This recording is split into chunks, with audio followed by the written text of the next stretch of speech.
Evet.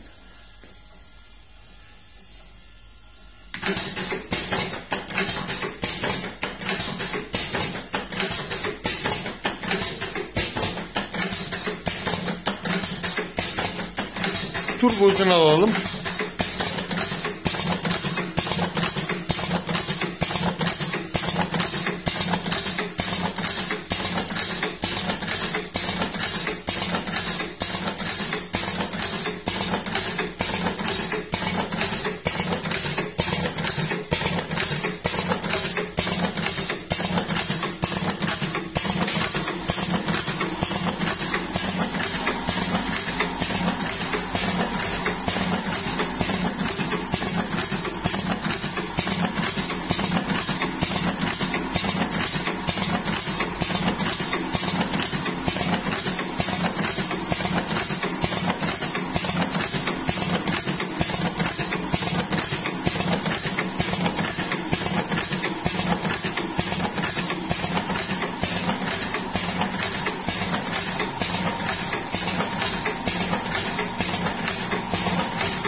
Besleyelim.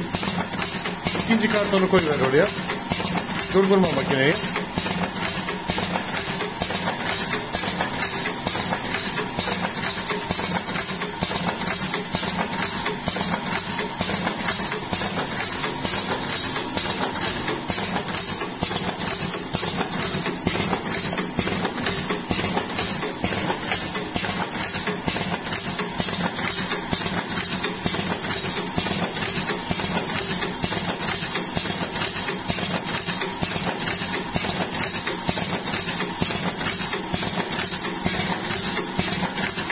Tütsü besleyelim.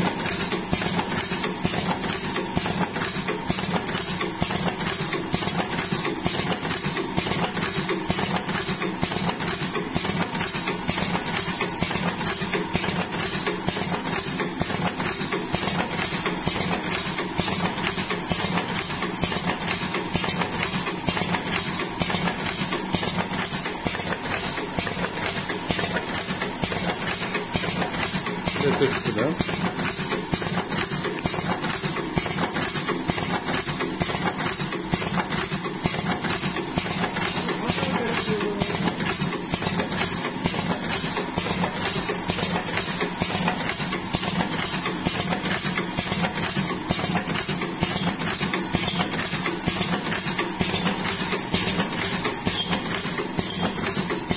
Tamam, kapatalım. Bir sigaraları kontrolünü yapalım.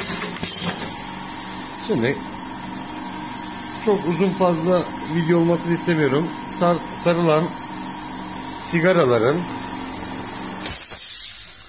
Sarılan sigaraların tamamen arkaları olduğu gibi doludur. Bir tanesini patlatır mısın? Komple yırt onu.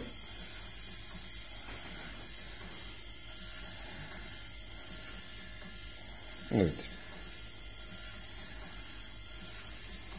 Olduğu gibi çok güzel. Sarmış olduğumuz sigaralar.